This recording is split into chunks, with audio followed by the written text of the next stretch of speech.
Hello students. So last class में हम लोगों ने देखा अबाउट स्टेटमेंट्स। ठीक है। So next part of this chapter is compound statements, logical connectives and truth tables. ठीक है। सबसे पहले हम लोग देखेंगे what do mean by compound statements. हम लोग स्टार्ट करेंगे किससे? कंपाउंड स्टेटमेंट से। तो कंपाउंड स्टेटमेंट स्टडी करने के लिए सबसे पहले हमें पता होना चाहिए what do mean by simple statements. ठीक है। सबसे पहला पार्ट होगा that is simple statements. Simple statements बोले तो ऐसे स्टेटमेंट्स जो सिर्फ सिंगल स्टेटमेंट है। ठीक है। It is not a combination of two और मोर स्टेटमेंट्स। जो सिंपल स्टेटमेंट है उसे हम लोग बोलेंगे दैट इज सिंपल स्टेटमेंट, मतलब जो किसी से कनेक्टेड नहीं है। A statement which is not combination of two or more statement is called as simple statement, है ना। अब इसके example, Paris is the capital of France, ये हो गया सिंपल स्टेटमेंट। दूसरा हो गया the set of all rational numbers is finite, ये भी एक स्टेटमेंट हो गया। ये सारे क्या है? इंडिविजुअल स्टेटमेंट्स है। अगर हम इन दोनों को कंबाइन कर लेते तब जाके बनेगा वो कंपाउंड स्टेटमेंट। ठीक है। These are simple statements। समझ में आ गया। अब हम लोग देखेंगे what do you mean by compound statement। जब ये सिंगल स्टेटमेंट्स और सिंपल स्टेटमेंट्स ये जब कंबाइन होंगे तब जाके बनेगा हमारा कंपाउंड स्टेटमेंट। ठीक है। A combination of two or more simple statement is called as compound statement। For example, 2 is a rational number and √2 is an irrational number। 2 is a rational number, ये एक statement हुआ। √2 is an irrational number, ये एक statement हुआ। दोनों का combination ये बन गया कंपाउंड स्टेटमेंट। क्या बन गया? Compound statement. दूसरा, if a quadrilateral is a rectangle then its diagonal are congruent. पहला स्टेटमेंट क्या हुआ? A quadrilateral is a rectangle, ये एक स्टेटमेंट हुआ। दूसरा, इट्स डायगोनल आर कॉन्ग्रुएंट, ये दूसरा स्टेटमेंट हो गया, है ना। इट्स डायगोनल बोले तो क्वाड्रिलेटरल दैट इज रेक्टेंगल के डायगोनल कॉन्ग्रुएंट रहेंगे, ये दूसरा स्टेटमेंट हो गया। अब दोनों सिंपल स्टेटमेंट को कंबाइन कर दिया तब जाके बन गया ये कंपाउंड स्टेटमेंट। क्या बना? Compound statement. ठीक है। These are compound statements. अब ये जो कंपोनेंट्स है, हमारा नेक्स्ट पार्ट जो है कंपोनेंट्स है। Components of a compound statement देखने वाले हम लोग।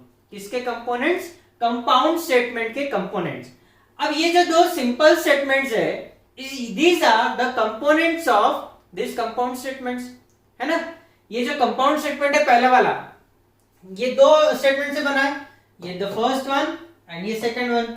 सो this 1 and 2 are known as components of a compound statement. The simple statements which forms a compound statement are called as constituents और कंपोनेंट्स ऑफ कंपाउंड स्टेटमेंट। समझ में आ गया क्या? दैट मीन्स हम लोगों ने क्या देखा? कंपाउंड स्टेटमेंट देखा। कंपाउंड स्टेटमेंट बोले तो कॉम्बिनेशन ऑफ टू और मोर सिंपल स्टेटमेंट्स, है ना। ये क्या हो गया हमारा कंपाउंड स्टेटमेंट। अब इसका जो नेक्स्ट पार्ट है that is what are its component. Compound statement के कंपोनेंट्स क्या है? तो ये जो दो सिंपल स्टेटमेंट्स थे, so these are the components of compound statement. Is it clear? Okay. अब लॉजिकल कनेक्टिव्स। लॉजिकल कनेक्टिव्स कहां पे आते हैं? ये आते हैं कंपाउंड स्टेटमेंट में। ठीक है। अब ये जो कंपाउंड स्टेटमेंट है इनको ज्वाइन करने के लिए, दो सिंपल स्टेटमेंट है ना, सिंपल स्टेटमेंट कंबाइन होके क्या बनेगा? Compound statement. तो जो दोनों सिंपल स्टेटमेंट को जो ज्वाइन करेगा उसे बोलेंगे हम लोग लॉजिकल कनेक्टिव्स। ठीक है। ये क्या रहेंगे? जनरली वर्ड रहेंगे या फिर फ्रेज रहेंगे। द वर्ड्स और phrase which connect two or more simple statement to form a compound statement are called as sentential connectives। sentential connectives। दूसरा logical connectives या फिर simply connectives। ठीक है। समझ में आ गया? ऐसा वर्ड और फ्रेज जो दो या ज्यादा, ठीक है, सिंपल स्टेटमेंट को कंबाइन करेगा तब जाके हमारा बनने वाला है कंपाउंड स्टेटमेंट। तो ये जो वर्ड और फ्रेज रहेंगे इसको बोलेंगे हम लोग कनेक्टिव्स। कनेक्टिव्स के और दूसरे कौन कौन से नाम है? Logical connectives and sentential connectives. ठीक है। ऐसे हमारे पास में 5 कनेक्टिव्स हैं। हमारे पास में कितने कनेक्टिव्स है? 5। The first one is and, ठीक है, एंड। दूसरा और, तीसरा इफ देन। इफ कुछ स्टेटमेंट है, देन अगेन एक स्टेटमेंट है, समझ में आ गया? तीसरा है इफ एंड ओनली इफ, तीसरा नहीं चौथा। The first one is and, second one is और, तीसरा इफ एंड देन, एंड चौथा if and only if. If and only if, इसे हम लोग शॉर्ट फॉर्म में IFF भी लिख सकते हैं, IFF। And the fifth one is, fifth and last one is not. ये हमारे पास में 5 कनेक्टिव्स है, जिसे यूज करके हम लोग क्या करेंगे? 2 सिंपल स्टेटमेंट को कंबाइन करेंगे, जिससे हमें मिलेगा कंपाउंड स्टेटमेंट। क्या मिलेगा? Compound statement. Is it clear? और द ट्रूथ वैल्यू, अब जो कंपाउंड स्टेटमेंट है उसकी जो ट्रूथ वैल्यू है वो किस पे डिपेंड करेगी? द फर्स्ट वन इज, जो 2 हमारे ये है सिंपल स्टेटमेंट है उन पे, और साथ ही साथ जो कनेक्टिव हम लोग यूज कर रहे हैं उस पे। ये 3 चीजों पे वो जो कंपाउंड स्टेटमेंट है उसकी ट्रूथ वैल्यू डिपेंड करेंगी। किस पे? The first one is the first simple statement, फिर उसके बाद में सेकंड सिंपल स्टेटमेंट, और दोनों सिंपल स्टेटमेंट को जो कनेक्ट कर रहा है दैट इज कनेक्टिव्स, उस पर डिपेंड, ये तीनों पे डिपेंड करेंगी the truth value of a statement. समझ में आ गया? ओके। अभी फिलहाल थ्योरी पार्ट है, जैसे जैसे इसके एग्जांपल चालू होंगे बहुत इंटरेस्टिंग रहेंगे। आगे का चैप्टर बहुत ज्यादा इंटरेस्टिंग है, उसमें बहुत ज्यादा मजा आने वाला है, ठीक है? सो पहले ये बेसिक्स अच्छे से हो जाए तो हम लोग बचे हुए जो पूरा चैप्टर है वो इजीली कवर कर सकते हैं, ठीक है? अब कंपाउंड स्टेटमेंट में सबसे पहले हम लोग देखने वाले हैं what do you mean by conjunction, ठीक है, जिसको हम लोग डिनोट करते हैं बाय दिस सिंबल। कंजंक्शन बोले तो एंड, जो लॉजिकल कनेक्टिव हम लोग जो पहला देख रहे हैं वो है कंजंक्शन, मतलब 2 स्टेटमेंट्स को हम लोग कंबाइन कर रहे हैं यूजिंग द फ्रेज एंड और कनेक्टिव एंड। समझ में आ गया? Okay. A compound statement form by combining 2 simple statements by the word and, by the word and is called as conjunction of the given statement, ठीक है? 2 simple statement को हम लोगों ने कंबाइन किया with the help of and, तो इसे बोलेंगे हम लोग कंजंक्शन, और इसे डिनोट करते हैं बाय दिस सिंबल, इसको बोलेंगे हम लोग एंड। क्या बोलेंगे? And. The components of conjunction, ठीक है? अभी जो कंजंक्शन है इसके जो कंपोनेंट्स रहेंगे इसको हम लोग बोलेंगे कंजंक्ट्स। क्या बोलेंगे? कंजंक्ट्स, ठीक है? The symbol for the connective and is this one, इसे हम लोग क्या बोलेंगे? एंड, ठीक है? If P and Q are 2 simple statements, then their conjunction is P and Q, ठीक है? Which is written as P and Q. Read कैसे करेंगे? P and Q. समझ में आ गया? Okay. The truth value of conjunction, ये जो कंजंक्शन है मतलब ये जो कंपाउंड स्टेटमेंट है इसका ट्रूथ वैल्यू T, ट्रू कब रहेगा? जब both the statements P and Q दोनों के दोनों ट्रू है तो ही वो स्टेटमेंट का ट्रूथ वैल्यू ट्रू रहेगा। दोनों में से एक भी फॉल्स हो गया तो वो रहेगा false. In all other cases P and Q is F। समझ में आ गया? ओके। अब इसका हम लोग बनाएंगे ट्रूथ टेबल। अब मजा आएगा, हाँ? अब इसका बनाएंगे हम लोग ट्रूथ टेबल। तो ट्रूथ टेबल में सबसे पहले हमारे पास में क्या है? P Q, ये 2 हो गए। फिर तीसरा है P and Q, P and Q, ठीक है? ओके। अब हमारे पास में एक तो P की वैल्यू ट्रू हो सकती है ना, और साथ में क्या होता है Q की वैल्यू भी ट्रू हो सकती है। जब P की वैल्यू ट्रू रहेंगी, Q की वैल्यू ट्रू रहेंगी, तो P एंड Q भी रहेगा ट्रू। ये पहला स्टेटमेंट हो गया। जब दोनों स्टेटमेंट्स की वैल्यू ट्रू रहेगी तब हमारी वैल्यू रहेगी ट्रू, ठीक है? अब इनमें से कोई भी एक फॉल्स रहा या दोनों भी फॉल्स रहे स्टेटमेंट, तो ट्रूथ वैल्यू हमारी बन जाएगी F।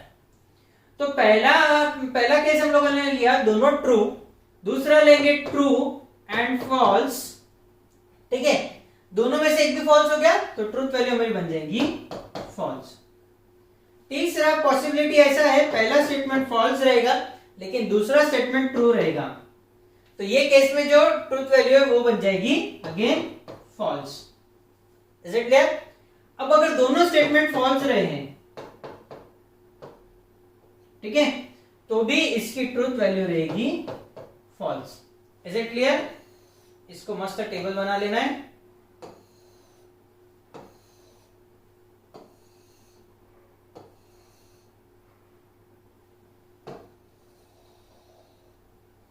Is it clear? So this is the truth table for conjunction. ये टेबल बना है ना, इसीलिए हम लोग बोलेंगे इसको truth table. Truth table for conjunction. Conjunction की एक ही कंडीशन है कि दोनों स्टेटमेंट अगर ट्रू रहे, ठीक है, दोनों स्टेटमेंट ट्रू रहे तब वैल्यू इसकी ट्रू रहेगी। ये कंडीशन है, बचे हुए कोई भी रहे तो वो फॉल्स बनने वाला है। समझ में आ गया? ओके। सो पहला देखा हम लोगों ने कंजंक्शन, तो दूसरा देखेंगे हम लोग डिसजंक्शन। दूसरा क्या देखने वाले? डिसजंक्शन। कंजंक्शन का अपोजिट डिसजंक्शन। पहला कनेक्टिव हम लोगों ने देखा जो एंड था, अब यहां पे हम लोग देखने वाले और, ठीक है, और डिसजंक्शन को हम लोग रिप्रेजेंट करेंगे यूजिंग दिस सिंबल, ठीक है। Okay, a compound statement which is formed by combining two simple statements by the connective or, connective or use किया तो इसे बोलेंगे हम लोग डिसजंक्शन। क्या बोलेंगे? Disjunction of two given statements. The components of disjunction are known as disjuncts. क्या बोलेंगे उसे?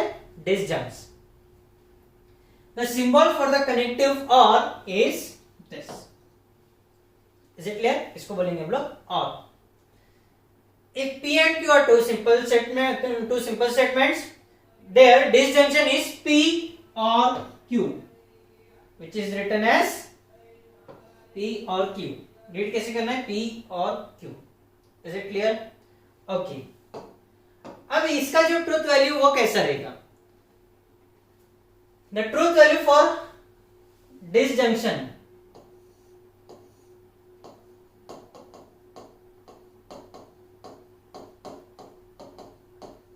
for disjunction P और Q is F। लेकिन ये कब रहेगा? जब दोनों जो सिंपल स्टेटमेंट्स है उनकी ट्रूथ वैल्यू रहेगी फॉल्स।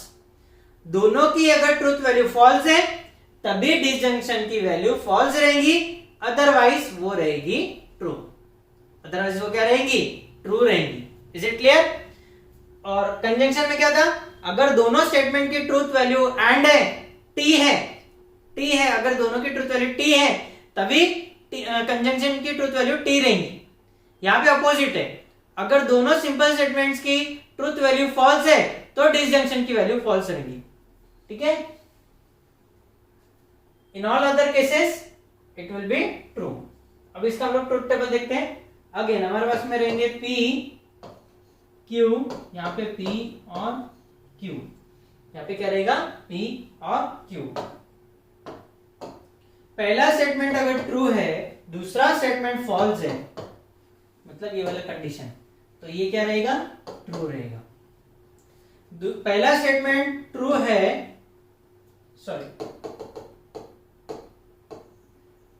पहला स्टेटमेंट ट्रू है, दूसरा भी ट्रू है, तो डिसजंक्शन का वैल्यू रहेगा ट्रू। पहला अगर ट्रू है, दूसरा अगर फॉल्स है, तो भी वैल्यू क्या रहेगा? ट्रू। तीसरा फॉल्स है, तीसरे में अगर पहला फॉल्स है, दूसरा ट्रू है, तो भी इसका वैल्यू क्या रहेगा? ट्रू। अगर पहले स्टेटमेंट का वैल्यू फॉल्स है, दूसरे स्टेटमेंट का वैल्यू फॉल्स है, तो ही P और Q क्या रहेगा? F रहेगा। रिमेनिंग केसेस में वो क्या रहेगा? ट्रू रहेगा।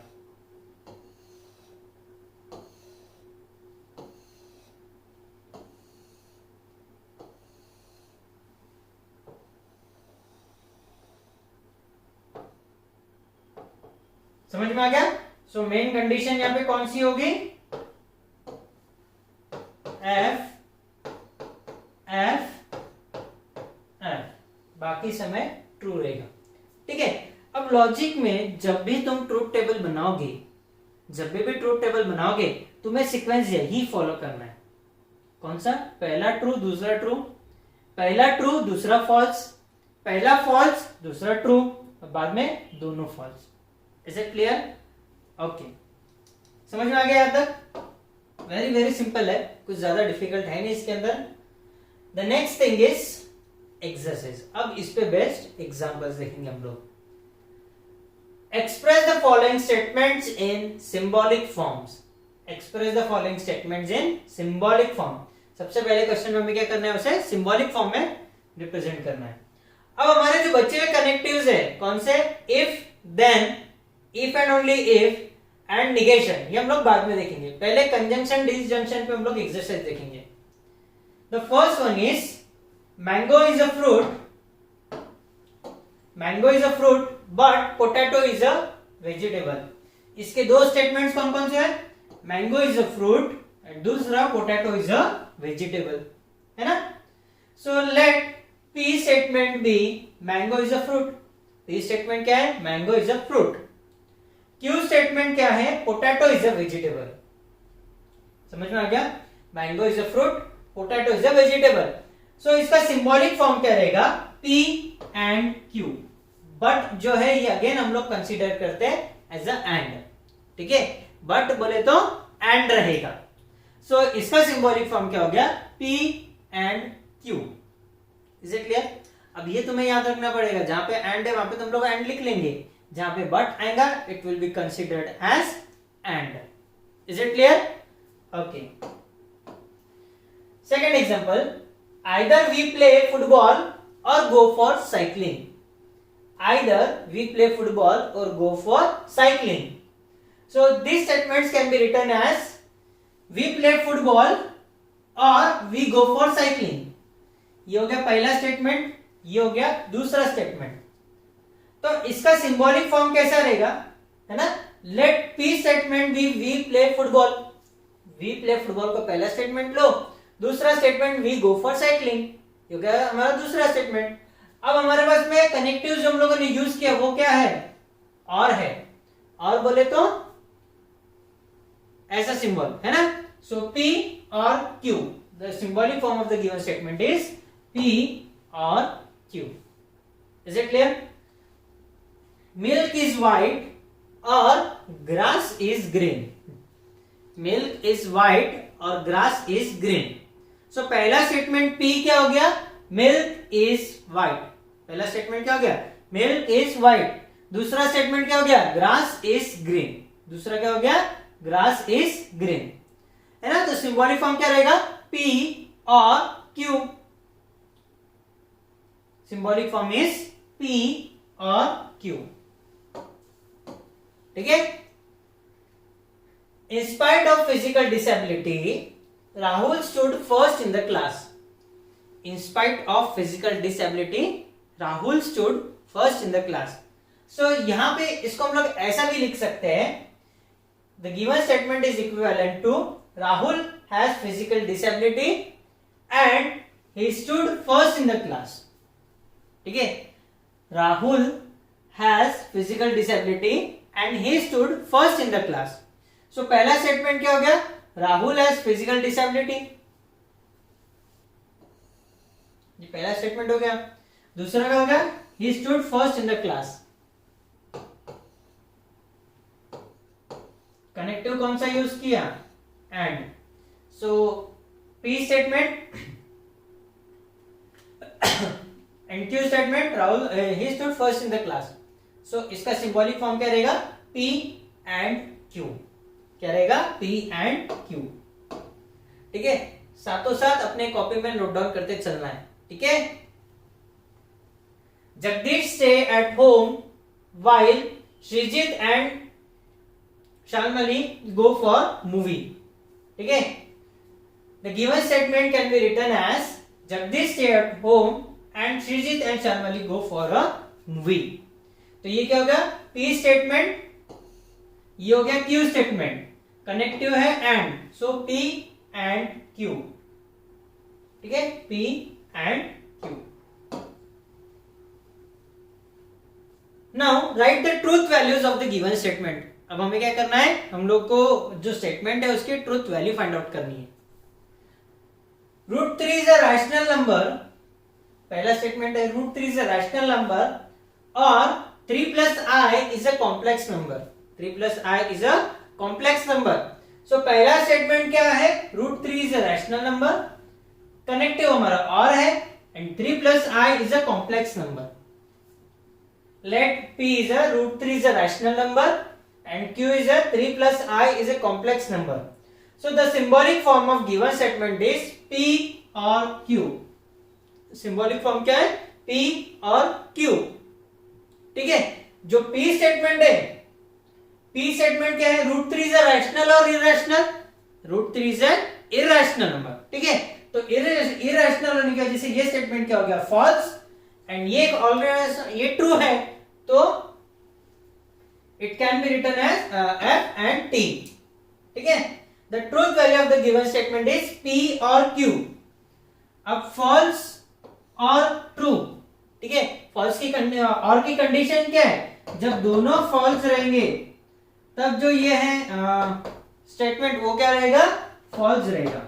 अब दोनों में से अगर एक भी ट्रू बन गया तो इसके वैल्यू क्या बन जाएंगी, ट्रू बन जाएंगी। तो इसके लिए the truth value of the given statement is true. समझ में आ गया क्या किया हम लोगों ने टेबल में से सिर्फ मेन कंडीशन हमारी उठा ली। ठीक है, अब यहाँ पे क्या है, कनेक्टिव हमारा और है, और के लिए कंडीशन क्या है, अगर दोनों स्टेटमेंट फॉल्स है तो स्टेटमेंट का जो ट्रूथ वैल्यू वो क्या रहेगा, फॉल्स रहेगा।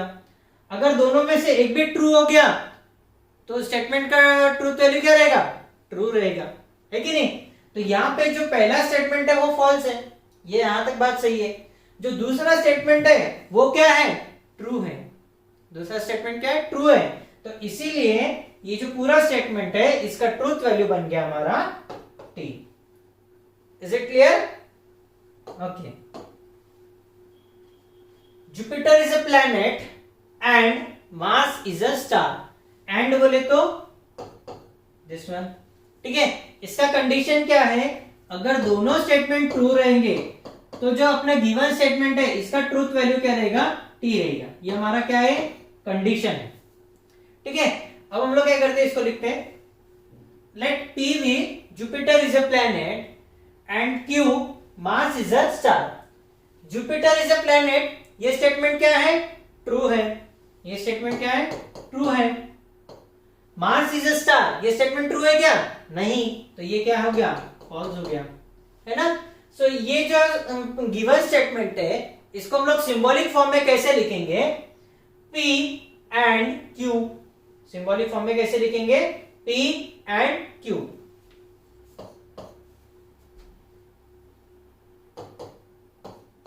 P and Q।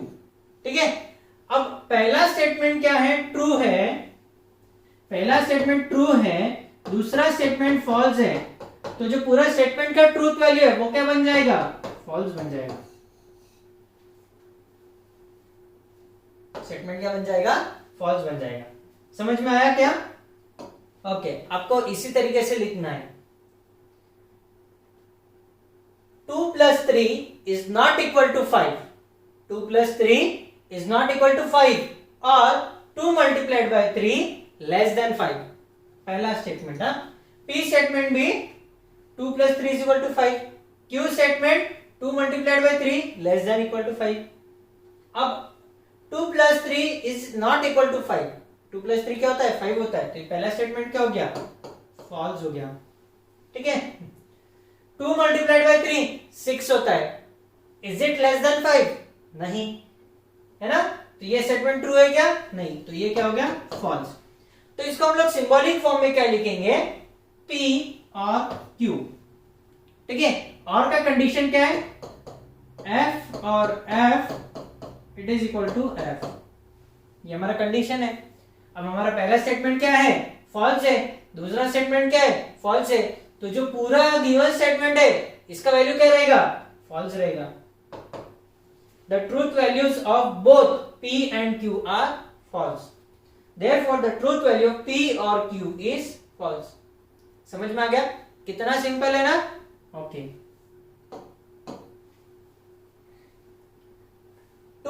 multiplied by 0 is equal to 2 and 2 plus 0 is equal to 2. अब let P be 2 multiplied by 0 is equal to 2, Q be 2 plus 0 is equal to 2. अब हम लोगों ने कनेक्टिव यूज किया है एंड, तो इसका सिंबॉलिक फॉर्म क्या बन जाएगा? P and Q. P and Q का कंडीशन क्या है? T and T it is equal to T. ये हमारा कंडीशन है. पहला स्टेटमेंट क्या है? 2 multiplied by 0 is equal to 2. ये क्या हो गया? फॉल्स. ये क्या बन गया? फॉल्स बन गया. एंड सेकंड स्टेटमेंट क्या है? 2 plus 0 is equal to 2. ये क्या है? ट्रू है.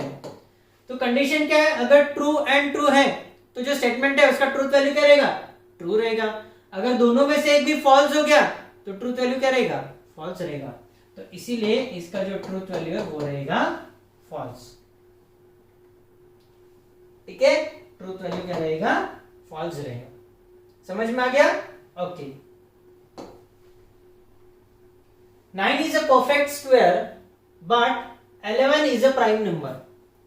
9 is a perfect square but 11 is a prime number.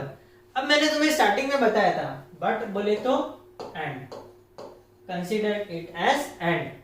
ठीक है, सो पहला स्टेटमेंट क्या हो गया? 9 is a perfect square. दूसरा स्टेटमेंट क्या हो गया? 11 is a prime number. ठीक है, अब इसका सिंबॉलिक फॉर्म क्या रहेगा? P and Q. पहला statement 9 is a perfect square, ये ट्रू है. 11 is a prime number, ये भी ट्रू है. ट्रू की कंडीशन क्या है? True and true it is equal to true. यहां पे पहला स्टेटमेंट क्या है? ट्रू है. दूसरा स्टेटमेंट क्या है? ट्रू है. सो इसीलिए इसका जो ट्रूथ वैल्यू है वो रहेगा ट्रू.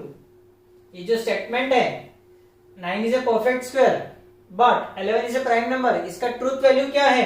T. समझ में आ गया? Okay. Moscow is in Russia और लंदन इज इन फ्रांस.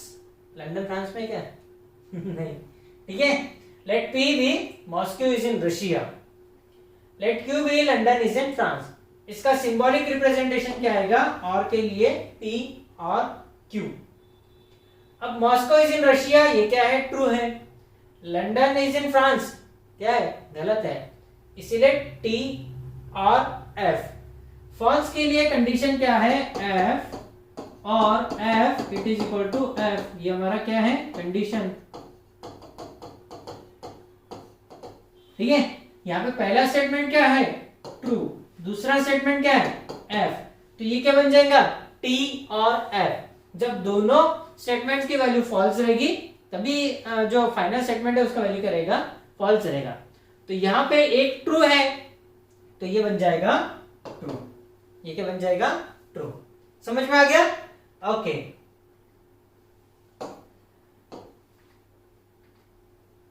समझ.